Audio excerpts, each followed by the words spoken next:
AICC preparation के YouTube channel आपसे का स्वागत है। दोस्तों हम लोग सीटेट जनवरी 2024 के लिए पर्यावरण अर्थात ईवीएस के बारे में अध्ययन कर रहे थे, जिसमें मैंने आप लोगों को बताया था सिलेबस में कि पर्यावरण ईवीएस में टोटल 30 प्रश्न आते हैं।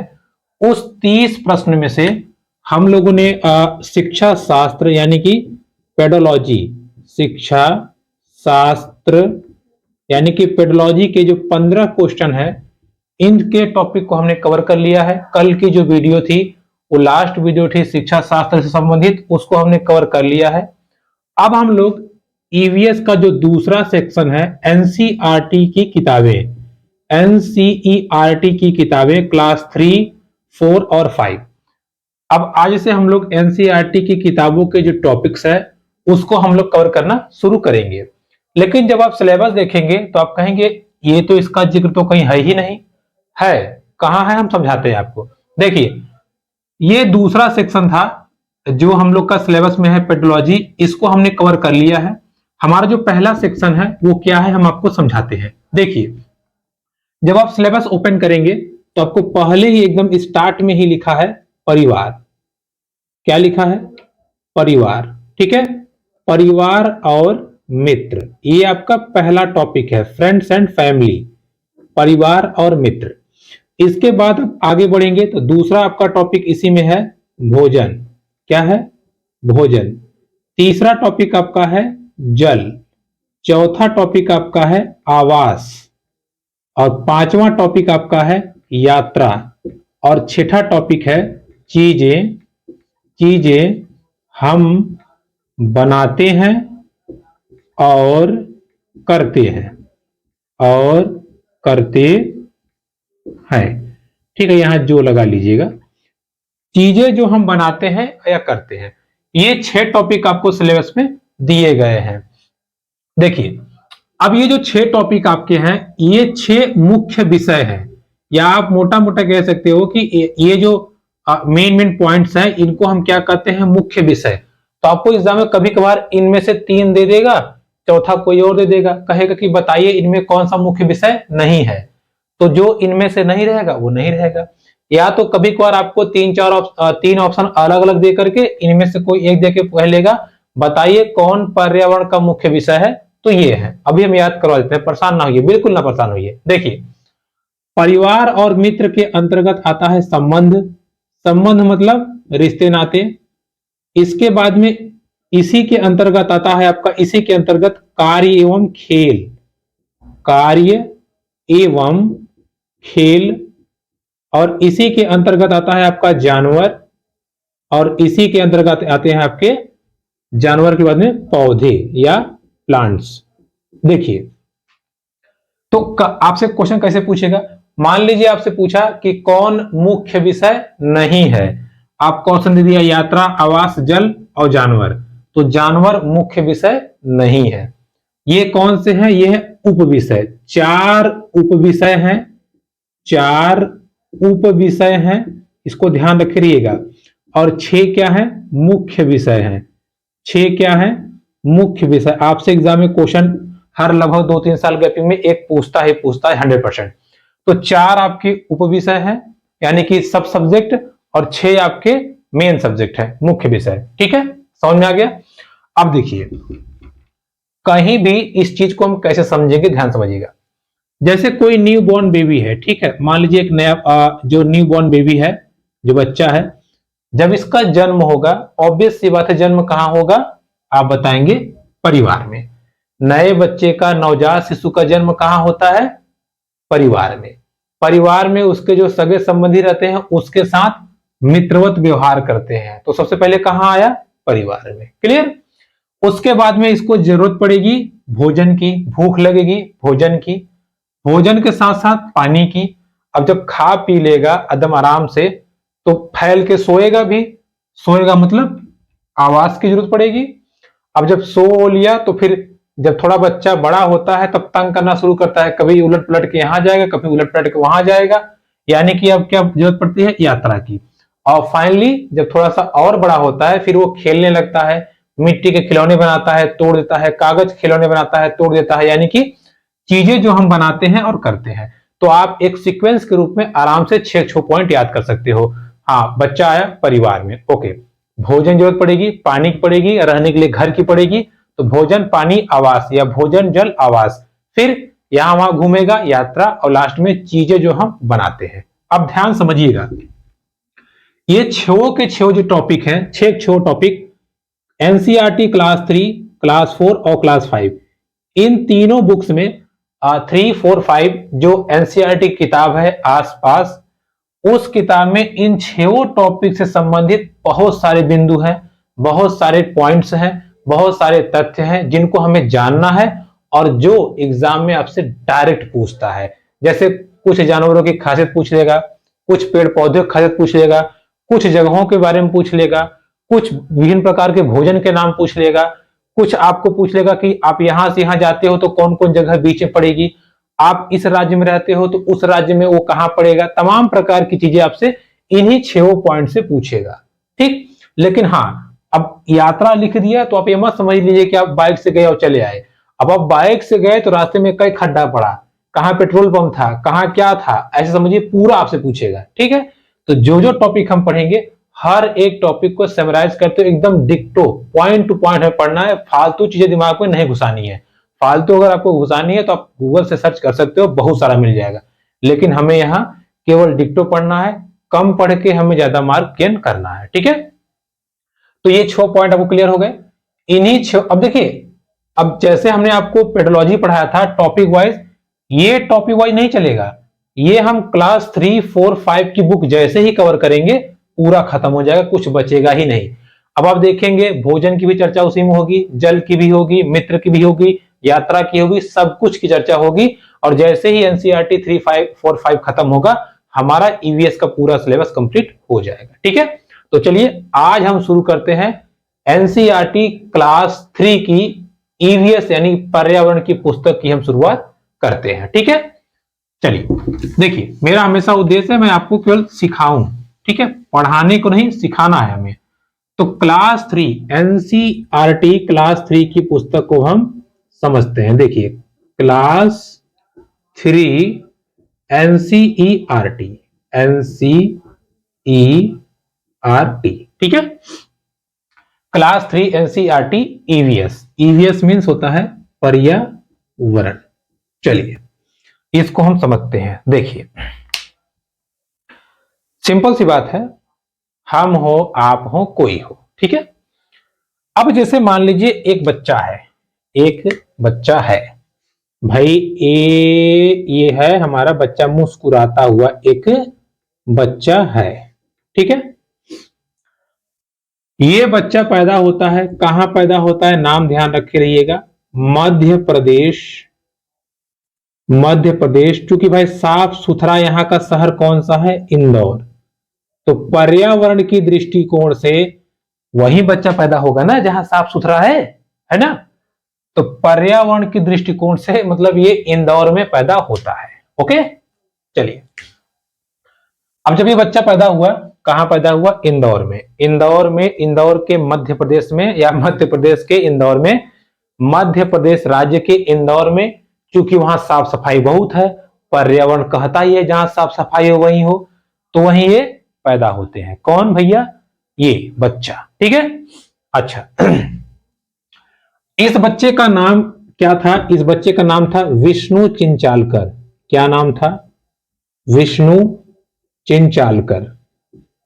चिंचालकर, आपको पूरा प्रयास करेंगे कि एकदम अलग तरीके से पढ़ाएं, ठीक है, और यूट्यूबर की तरह नहीं। विष्णु चिंचालकर, अच्छा, विष्णु चिंचालकर जी मध्य प्रदेश के इंदौर में पैदा होते हैं। अब देखिए, समझिएगा बात को, जब ये पैदा हुए मध्य प्रदेश के आपके इंदौर में, पैदा होने के बाद में भाई सीधी सीधी बात है, इनको भूख लगेगी, भोजन। तो जब इनको भोजन लगता है, भूख लगती है, क्या लगती है, भूख, भोजन।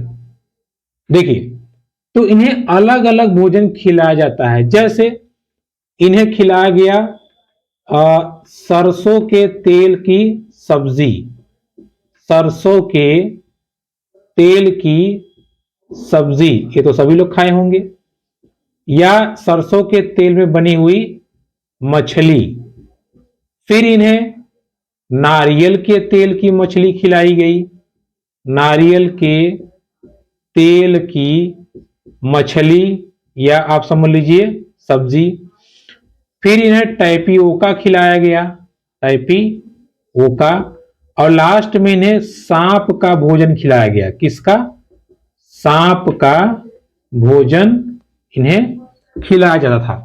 तो ये कहते थे ये कैसा कैसा खाना ला के देते हैं। इन्होंने पूछा है ये क्या खाना है, इन्होंने कहा देखो सरसों के जो तेल में बनी हुई मछली है, इनके परिवार ने बताया बेटा ये कहां से आई है? कश्मीर से। नारियल के तेल में जो भोजन बना है वो कहां से आया है? गोवा से। टैपियोका जो है वो आया है केरल से। सांप का भोजन तुम्हारे लिए मंगाए हैं विदेश से। कहां से? हांगकांग से। ठीक है, तो आपको यही ध्यान रखना है, सरसों के तेल में बनी सब्जी या सरसों के तेल में भुनी हुई मछली कहां खाई जाती है? कश्मीर में। ठीक है, नारियल के तेल में मछली कहां खाई जाती है, कहां बनाई जाती है? गोवा में। टैपियोका केरल का एक फसल है। केरल एकमात्र ऐसा राज्य है जहां घर में ऊपर, घर के आंगन में ऊपर नारियल पैदा होता है और जमीन के नीचे टैपियोका। टैपियोका बहुत फेमस क्वेश्चन है, मोस्ट आईएमपी क्वेश्चन, हर साल दूसरे तीसरे पूछता ही रहता है। कैसे पूछेगा? भारत का कौन सा राज्य है जहां एक फसल जमीन के ऊपर एक नीचे होती है? केरल। भारत का कौन सा ऐसा राज्य है जहां घर में एक फसल ऊंची डाली पे एक जमीन के नीचे उगाई जाती है? केरल। टैपियोका जो कि मजे से खाया जाता है, कहां ये उगाया जाता है? केरल में। ठीक है, तो भाई जब विष्णु चिंचालकर जी को इतना सब मिल गया भोजन के रूप में, तो कहे पानी कैसे पिए? कहे आ जाओ पी लो पानी, तुम्हें हम पिलाते हैं टका से।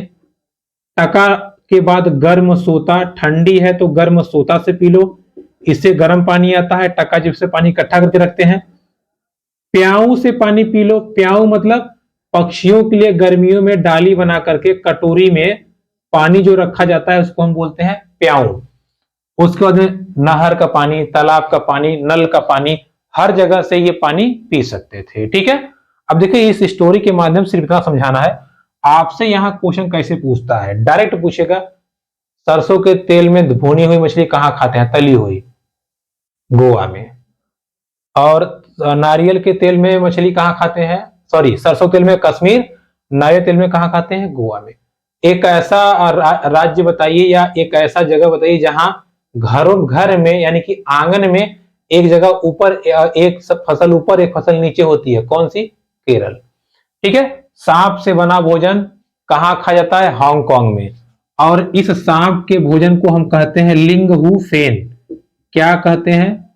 लिंगहू फेन। ठीक है, लिंगहू फेन नामक भोजन से इसको जाना जाता है। ठीक है, अब पानी पीने की बात आई तो टका से पी सकते हैं, गर्म सोता से, प्याऊ से, नल से, नहर से, तालाब से आप पानी आराम से पी सकते हो। ठीक है, कोई दिक्कत नहीं है। अच्छा चलिए, खा पी लिए। चूंकि ये बड़े बुद्धिमान आदमी थे, ये कहते अच्छा ये तल के बना रहे हैं।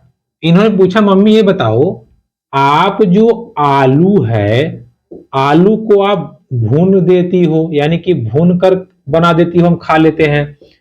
कभी उस आलू को तेल में छौंका लगा के तल देती हो, हम खा लेते हैं। कहे हाँ। और कभी आप उसको उबाल देते हो, क्या कर देते हो? उबाल देते हो, तो हम वो भी खा लेते हैं। कहे कभी आप उसको सेंक देते हो, तब भी हम खा लेते हैं। कहे हाँ बेटा, चारों तरीकों से खा सकते हो। तो अब आप पॉइंट आउट कीजिएगा, हम भोजन को भून कर खा सकते हैं, तल कर खा सकते हैं, उबाल कर खा सकते हैं, सेक कर खा सकते हैं। ये भी क्वेश्चन आपको खूब पूछता है। अब यहां से क्वेश्चन आप बस उठाइए प्रीवियस ईयर का, धड़ाधड़ देखते जाइए। हर टॉपिक हर दिन जब हम पढ़ाएंगे आपको, हर दिन का आपको एग्जाम में मिलेगा ही मिलेगा। ठीक है, तो भोजन को हम भून के खा सकते हैं, तल के खा सकते हैं, उबाल के खा सकते हैं, सेक कर खा सकते हैं। आप आलू का एग्जाम्पल ले लीजिएगा, पकड़ लेंगे। ठीक है, आलू को सेक के भी खा सकते हैं, उबाल दीजिए तो निकोल के जो जैसे जो व्रत वगैरह रहते हैं खाते हैं।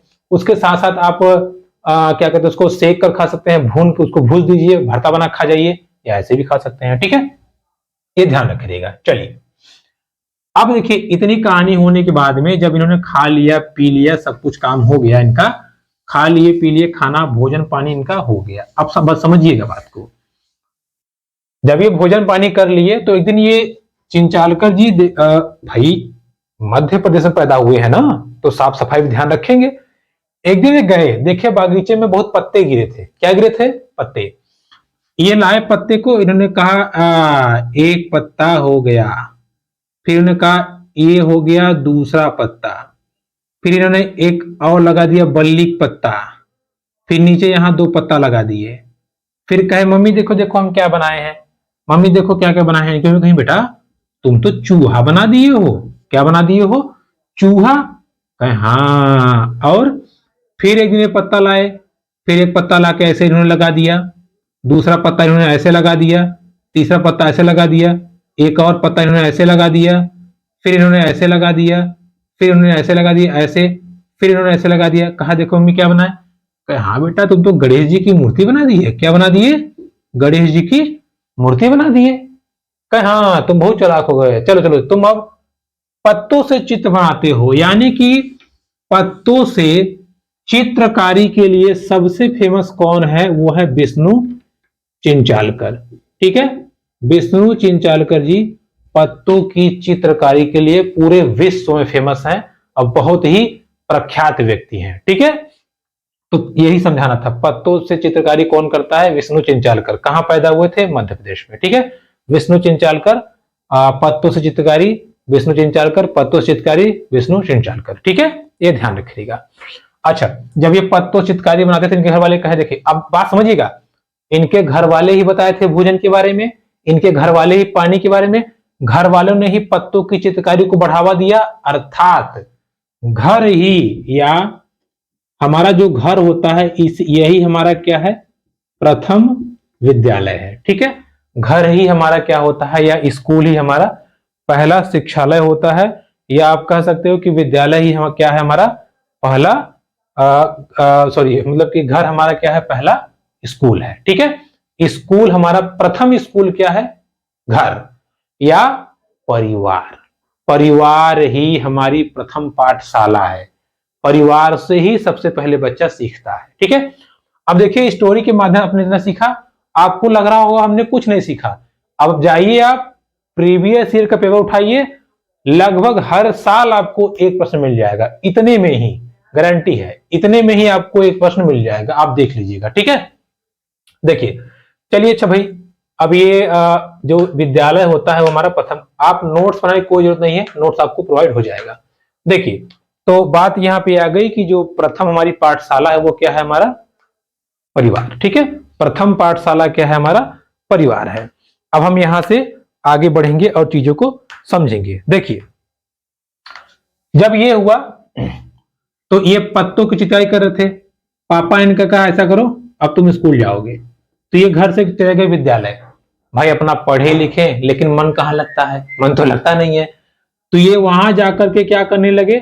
जो फटे पुरान कागज थे, ऐसे मान लीजिए एक कागज ऐसे फटा हुआ है, दूसरा कागज यहां इन्होंने ऐसे जोड़ दिया, तीसरा कागज इन्होंने यहां ऐसे जोड़ दिया, चौथा कागज इन्होंने ऐसे जोड़ दिया, पांचवा कागज ऐसे जोड़ दिया और छठा कागज इन्होंने ऐसे जोड़ दिया और कहा देखो हम क्या बना दिए? हम घर बना दिए। क्या बना दिए? घर। ठीक है, तो जो कलाबाजी वो वहां करते थे वही कलाबाजी वो स्कूल में करने लगे। यानी कि कागज से ये चित्र निर्माण करने लगे, कागज से चित्रों का निर्माण, जिसको हम कहते हैं जिगसा खेल। क्या कहते हैं? जिगसा खेल। तो कागज से चित्र बनाना या कागज से आकृति को उभार देना, उसको हम क्या कहते हैं? जिगसा खेल। जिगसा एक पजल है या खेल है जिसमें कागज के टुकड़ों से नई नई आकृतियां बनाई जाती हैं, जिसको हम कहते हैं जिगसा खेल। ठीक है, तो जिगसा खेल ये खेलने लगे कहां? स्कूलिया में। ठीक है, लेकिन जब स्कूल में ये जिगसा खेल खेलें, अब बताइए स्कूल में जिगसा खेल खेलेंगे, अब जिस काम में आपका मन लगे, जैसे कोई शराबी है उसको शराब न मिले तो ठेका से देखते रहता है मुंह बाके, कब खुलेगा यार, कब हम लेंगे। तो वैसे ही जब ये जिगसा में इनका मन लगने लगा, तब ये सोचने लगे पत्ते तो है नहीं, गुरुजी पीटेंगे, फाड़ो पन्ना। अभी पन्ना फाड़ फाड़ के जिगसा खेल खेलने लगे। जब जिगसा खेल खेलने लगे इनके गुरुजी ने पकड़ लिया, क्या कर रहा है गुरुजी खेल खेल रहे हैं, तो चल सफाई कर, यानी कि सफाई। उन्होंने कहा गांधी जी सफाई अभियान चला रहे हैं, तुम मजाक खाने हो। गांधी जी की 150वीं जयंती पर 185 जयंती पर स्वच्छ भारत अभियान, स्वच्छ भारत अभियान की शुरुआत की गई और उस दौरान इन्हें जिगसा खेल के दौरान, यानी कि कहानी समझिएगा, हालांकि संबंध कुछ नहीं है। गांधी जी की 150वीं जयंती पर स्वच्छ भारत अभियान की शुरुआत की गई थी, जिसके तहत इनके गुरुजी ने कहा हाँ जिगसा खेल खेलो ठीक है, लेकिन जो कागज फाड़ रहे हो उसको अंदर रखो, ये बदतमीजी नहीं चलेगी, ठीक है। यानी कि इनको साफ सफाई पर भी ध्यान कराया गया, ठीक है, साफ सफाई पर भी इनको ध्यान कराया गया। बात को समझिएगा। चलिए देखिए, बात समझिए, देखिए स्टोरी देखिए कहां से कहां पहुंच गई। भाई मध्य प्रदेश के इंदौर में सबसे साफ शहर है, एक व्यक्ति का जन्म होता है जिसका नाम है विष्णु चिंचालकर। जब विष्णु चिंचालकर छोटे थे तो इनके लिए मिठाई, लड्डू, पेड़ा, अलग अलग भोजन आते थे। तो जब अलग अलग भोजन आए तो ये पूछते थे ये कहां से आए, कहां से आए। उसमें 4-5 प्रकार के मुख्य भोजन थे, जैसे हांगकांग से लिंग हु फेन, सांप का भोजन बना भोजन, सरसों के तेल में बनी मछली कश्मीर से, गोवा के नारियल के तेल में बनी मछली गोवा से, और टैपियोका एक ऐसी चीज या ऐसी खाने वाली चीज जो जमीन के अंदर होती है केरला से, ठीक है, वहां से चीजें आती थी। फिर पानी पीने के लिए कुछ जगह थी। अब जब खा पी लिए हैं, खाने पीने के बाद ये अब करेंगे क्या, खाने पीने के बाद में जब इन्होंने देखा कि पत्ते हैं तो इन्होंने पत्तों से कलाकारी शुरू कर दी, तो इसीलिए ये फेमस हुए। पत्तों के सबसे बड़े चित्रकार या विष्णु चिंचालकर इसीलिए फेमस है क्योंकि वो पत्तों से बहुत सुंदर सुंदर चित्र बना लेते थे।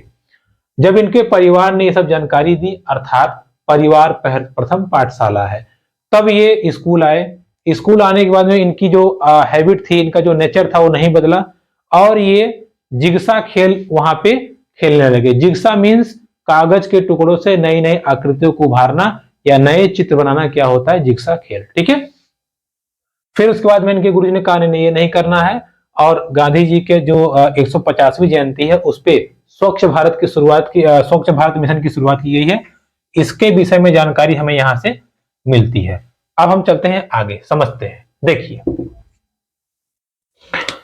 जब ये देखिए जब ये भाई देखिए जब ये चित्र बना रहे थे, बात को समझिएगा।